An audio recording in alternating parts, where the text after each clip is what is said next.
ఎక్కడ ఖచ్చితంగా ఆయన మీద చీటింగ్ కేసులు పెట్టడం కూడా జరుగుతుందని ఈ సందర్భంగా మీ అందరికీ తెలియజేస్తాను.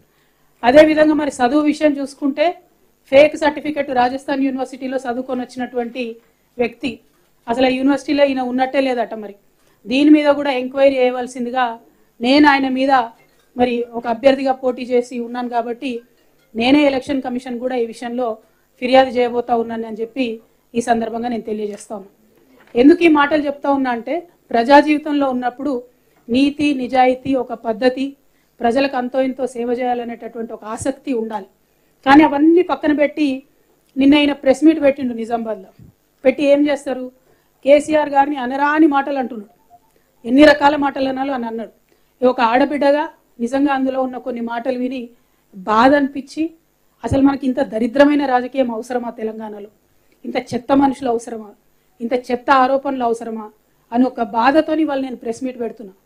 మా ఎంపీ అరవింద్ గారు బురదలు అంటాడు, ఆయన మీద రాయేస్తే ఇగో తెల్లటి మన బట్టలే పాడైతే. అందుకే మేము ఎవరం పెద్దగా నేను పట్టించుకొని మాట్లాడం, అంతేగాని ఆయన ఏదో పెద్ద వీరుడో శూరుడో అని కాదు. అటువంటి బురద మీద రాళ్ళేయొద్దని చెప్పి ఇన్ని రోజులు ఆగినాం. కానీ నిన్న ఆయన ఒక మాట మాట్లాడిండు, నేనట కాంగ్రెస్ పార్టీ ఖర్గే గారితో మాట్లాడి కాంగ్రెస్ పార్టీలోకి పోతానట. ఆయన కలవడ్డదో మరి ఎవడు చెప్పిండో, ఆయన ఏమంటుండు, ఎవడో కాంగ్రెస్ సెక్రటరీ చెప్పిండట. అంటే ఏంది విషయం, నువ్వే వాళ్ళతో టచ్లో ఉన్నావు, నేను లేను. నీకేం పని కాంగ్రెస్ సెక్రటరీతో, నువ్వు బీజేపీలో ఉన్నావు కదా ఎంపీ, నీకేం పని కాంగ్రెస్ సెక్రటరీ నీకెందుకు చెప్తాడు, నువ్వు నా మీద ఎట్లా చెప్తాడు ఆయన నీకు? అంటే నువ్వు ఎన్నికలలో వాళ్ళకి పైసలు ఇచ్చినావు కాబట్టి, ఎన్నికలలో కాంగ్రెస్ పార్టీ నువ్వు కలిసి పనిచేసారు కాబట్టి నిజామాబాద్ జిల్లాలో ఏ చిన్న నాయకుడిని అడిగినా చెప్తారు కంప్లీట్లీ సరెండర్డ్ కాంగ్రెస్ పార్టీ అక్కడ ఎన్నికలలో. కాబట్టి ఇవాళ అరవింద్ అనేటోడు ఇవాళ పార్లమెంట్కి పోయాడు. మా నిజామాబాద్ ప్రజల కర్మ, దురదృష్టం, మన తెలంగాణ ప్రజల దురదృష్టం. నేను ఇవాళ ఒకటే మాట చెప్తా ఉన్నా, కాంగ్రెస్ పార్టీ కాదు ఇంకో పార్టీ కాదు, నా బతుకు నా పుట్టుక తెలంగాణ. తెలంగాణ పేరు లేని, తెలంగాణ వాసన లేని పార్టీలతో నాకేం సంబంధం ఉంటుంది, నాకెందుకు ఉంటుంది? ఇటువంటి పిచ్చి పిచ్చి మాటలు మాట్లాడి ప్రజల మీద ఏదో కన్ఫ్యూజన్ క్రియేట్ చేయాలి, నా మీద ఏదో అబండాలు వేయాలని చెప్పి ఎంపీ అరవింద్ ప్రయత్నం చేస్తే, నేను ఇంతవరకు 2006లో నేను ఇంట్లోకి వెళ్ళి బయటకు వచ్చి ప్రజా జీవితంలోకి వచ్చినా అంటే 2006 నుంచి 2022 వరకు ఏ ఒక్క వ్యక్తిని కూడా నేను పర్సనల్గా తిట్టలేదు. ఎప్పుడు ఇష్యూ మీదనే మాట్లాడినాను. చాలాసార్లు విలేకరులు మిత్రులు అడుగుతారు, కొద్దిగా టెంప్టింగ్ అక్క ఇట్లా మాట్లాడు అట్లా మాట్లాడాలి. నేను ఒకటే చెప్పిన, ఇష్యూ మీద మాట్లాడతా బ్రదర్, నేను వ్యక్తుల మీద మాట్లాడాలి. కానీ వాళ్ళ వ్యక్తి మీద వ్యక్తిగతంగా చెప్తున్నా నేను, అరవింద్ గుర్తుపెట్టుకో, ఇంకోసారి నా గురించి పిచ్చి పిచ్చిగా మాట్లాడితే నిజామాబాద్ చౌరస్తాలో చెప్పుతో కొడతా, మామూలు కూడా కాదు. తమాషాలు అవుతున్నాయా చూస్తూ ఊరుకుంటుంటే? భాష లేదు, పద్ధతి లేదు, మాట లేదు, మంతి లేదు, కేసీఆర్ గారు గౌరవం లేదు, ఇంకోరు లేదు. ఏం చేసినావు, నీ కాంట్రిబ్యూషన్ ఏముంది తెలంగాణకి? ఎందుకోసం మాట్లాడుతున్నావు ఇట్లా? ఎవరి మీద పడితే వాళ్ళ మీద ఎంత పడితే అంత మాట మాట్లాడితే చూస్తూ ఊరుకుంటావు అనుకుంటున్నావా? బిడ్డ చెప్తున్నా, ఎక్కడికి పోతావో ఎన్నికలలో పో, ఎంటబడి ఓడిస్తా నిన్ను. అదేవిధంగా ఇట్లా మాట్లాడినావు అనుకో, మామూలుగా దన్నం పట్టుకొని తంతం బిడ్డ, ఎక్కడికి పోతా అక్కడ. తమాషాలు అవుతున్నాయి చూస్తూ ఊరుకుంటుంటే. రాజకీయం చేయి, ఇట్లా పిచ్చేషాలు వేయకు. ఇంకొకసారి మాటలు రావనుకోకు, వచ్చు మర్యాద ఉండాలి పాలిటిక్స్లో, దిగజారొద్దు. ఒక ఆడబిడ్డతో ఇవాళ ఇంత మాట అనిపించుకున్నావు అంటే ఈ రాష్ట్రంలో రాజకీయాలను భ్రష్టు పట్టిస్తున్నావు అని అర్థమైంది కాబట్టి చెప్పడానికి వచ్చిన. ఇంకొకసారి ఈ వ్యక్తి మీద నేను మాట్లాడాను జీవితంలో, కానీ ఈ వ్యక్తి రాజకీయంగా ఎక్కడ పోటీ చేసినా అక్కడ పోయి మరీ ఓడిస్తా. ఎక్కడైనా పిచ్చి పిచ్చి వేషాలు మాట్లాడితే మాత్రం మెత్తగా దంతం వెంటబడి ఓడిస్తాం చెప్తున్నా. ఎందుకంటే ఒకటే చెప్తారు తెలంగాణలో, కుక్క కాటుకు చెప్పు దెబ్బ, మామూలు విషయం అర్థం కాదు కుక్కకు. కాబట్టి అలా చెప్తున్నా, ఇంకొకసారి నా మీద నేను పార్టీ మారుతా అని ఇదని అదని అడ్డమైన కూతలు కూస్తే చెప్పు తీసుకొని నిజామాబాద్ చౌరస్తాలో కొడతా బిడ్డ. ఏమనుకుంటున్నావు? అన్పార్లమెంటరీ అనుకోండి, ఇంకోండి. 16 సంవత్సరాలు ప్రజా జీవితంలో చాలా ఓపికతో పేషెన్స్తో ఉన్నటువంటి నన్ను ఇవాళ ఇంత మాట నా చేత అనిపించిందంటే వాడు ఎంత చీప్ ఫెలోనో మీ అందరూ ఆలోచన చేసుకోండి. తెలంగాణ ప్రజలకు నేను క్షమాపణ చెప్తున్నా ఇట్లా మాట్లాడుతున్నందుకు. కానీ తప్పక ఆవేదనతోని, బాధతోని, ఒక ఆడబిడ్డనైనా రాజకీయాల్లో డిగ్నిఫైడ్గా ఉండాలి. నన్ను చూసి 10 మంది ఆడపిల్లలు రాజకీయాల్లోకి రావాలనుకున్నా, కానీ ఎవరు కూడా వెనక్కి పోవద్దు అనుకున్నా నేను. కానీ వాళ్ళు ఇట్లా మాట్లాడాల్సి వచ్చినందుకు బాధతో మాట్లాడుతున్నా. ఇవాళ ఇంకో విషయం కూడా నేను చెప్తున్నా, అడగండి ఖర్గే గారిని. ఇంతమంది ప్రెస్ మిత్రులు ఉన్నారు కదా, నేను ఫోన్ చేసిందేమో అడగండి ఖర్గే గారిని. ఖర్గే గారు మాకు పార్లమెంట్లో తెలుసు, మా లాంటి ఫస్ట్ టైం పార్లమెంట్ మెంబర్లు అందరినీ కూడా దగ్గరికి కూడేసుకొని మాట్లాడి ఆయన అనేక విషయాలు చెప్పేటోడు. ఫ్రెండ్షిప్ ఉంది, అందరితో ఉంటుంది, 100 మందితో ఉంటుంది. నీలాగా పిచ్చోళ్ళతోని ఎవరు మాట్లాడరు. మంచోళ్ళతోని పాలిటిక్స్ లో పొలైట్గా ఉండేటోళ్ళతో అందరు మాట్లాడతారు. ఇంకొకసారి మాత్రం లైన్ దాటితే ఊరుకోము, కొట్టి కొట్టి చంపుతామని కూడా ఈ సందర్భంగా చెప్తా ఉన్నా. అదేవిధంగా ఇంకా అనేక అంశాల మీద మాట్లాడిరు. పసుపు బోర్డు అంటాడు. నేను ఇవాళ ఒక మాట అడుగుతా ఉన్నా. పసుపు బోర్డు ఇస్తా అని బాండ్ పేపర్ రాసిచ్చు, పసుపు బోర్డు రాకపోయా, అది అబద్ధమా కాదు? ఇవాళ నువ్వు చేయాల్సింది, రాజకీయాల్లో ఉన్నటువంటి వాడి పసుపు రైతుల కాళ్ళు పట్టుకొని క్షమాపణ కోరి తిరగాలే తప్పితే సిగ్గు లేకుండా బోర్డు కన్నా ఎక్కువ ఇంకోటి తెచ్చినా అంటున్నాం. మా నిజామాబాద్లో ఒక రైతు ఉంటాడు, మనోహర్ రెడ్డి గారు అని. 25 ఏళ్ళ ఆయన చెప్పులేసుకోక. నేను పసుపు బోర్డు టాపిక్ తీసుకున్నదే ఆయనను చూసి ఇన్స్పైర్ అయినా. నేను పసుపు బోర్డు రావడానికి నేను చెప్పులేసుకోకుండా తిరుగుతా అని చెప్తే ఆయనను చూసి ఇన్స్పైర్ అయ్యి పసుపు బోర్డు కోసం ప్రయత్నం చేస్తా అని చెప్పి నా ప్రయత్నాలు మొదలుపెట్టినా. కానీ ఈయన ఎందుకోసం మొదలుపెట్టిండో తెలియదు. పాప మా మనోహర్ రెడ్డి అదే జాగరణ మంచో బిగరణ మంచో మొత్తం అది బీజేపీ ఆర్గనైజేషనే. కానీ అక్కడ కూడా ఆయనకి ఏమాత్రం గౌరవం దొక్కలేదు.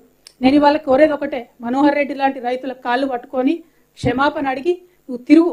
రాజకీయాల్లో ఉంటే నీతి నిజాయితీ కొంతను మర్యాద ఉండాలి, కనీసం ఆ ఇంగిత జ్ఞానం ఉండాలి.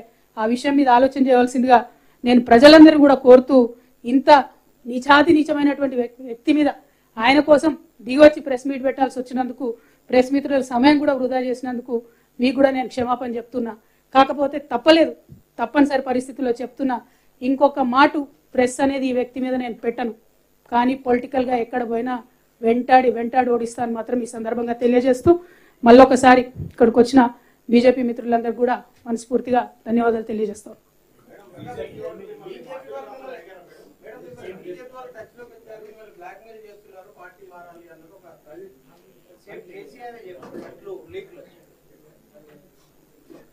లీక్ ఎవరిచ్చారన్న ఫస్ట్ నాకు అది పెద్ద ప్రశ్న అసలు.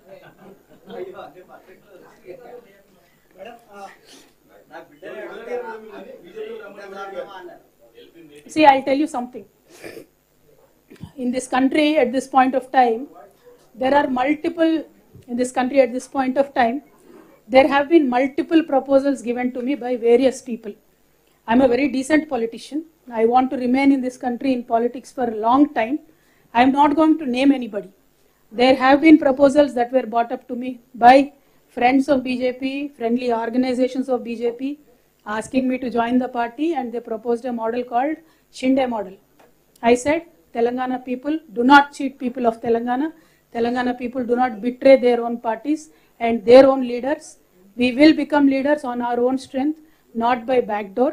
We have rejected their proposal very politely. Now, what will they do after that is a different story. We are in politics, we are in public life, we are always among the people, we will face it. We are seeing a trend where the opposition leaders have been harassed by ED, like Hemant Soren yesterday. He himself said, I am a chief minister, I have asked for 1 week deferment of my ED questioning, but ED refused to even give me an extension. He in fact said, I am in a constitutional post, where will I run away? So this is a very unfortunate trend that we are seeing in this country. All I am trying to tell you is, there will be multiple proposals in politics. Some are accepted, some are rejected. The proposals that were brought to me, I have categorically rejected them, because my heart always is in a party where my leader is, and I have only one and only leader in this entire life, and he will remain to be the one. That is Honorable KCR Garu. My life, my entire political career is with him and only with him.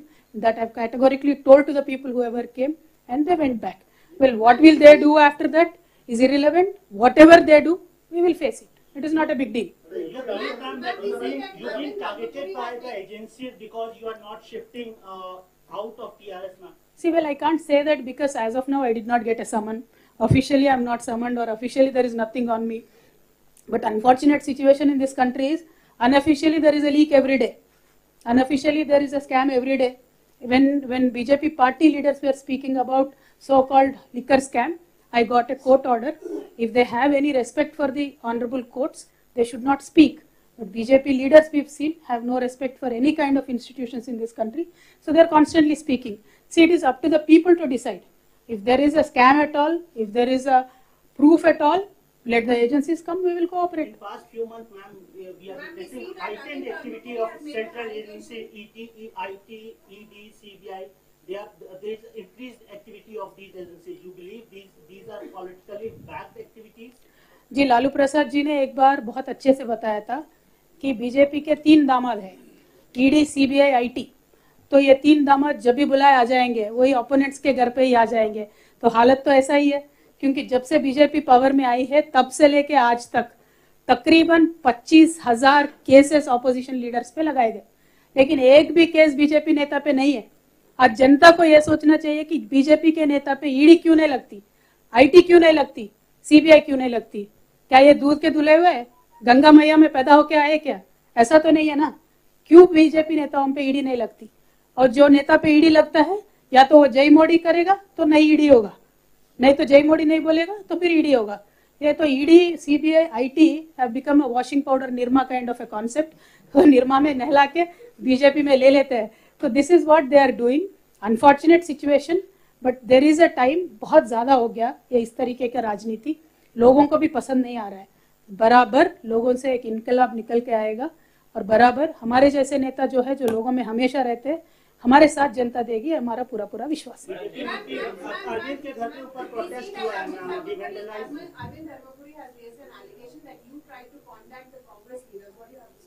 Madam, मैंने अभी तक बताया था, वो allegation किस तरीके से अरविंद जी के सपने में आया मुझे तो नहीं मालूम, लेकिन आप तो नेशनल चैनल पे काम करती है मैडम, आप खरगे जी को फोन लगा के पूछे कि मैंने खरगे जी से फोन किया है, बात किया है। वैसे मुझे किसी भी पार्टी में ज्वाइन करने में कोई भी इंटरेस्ट नहीं है।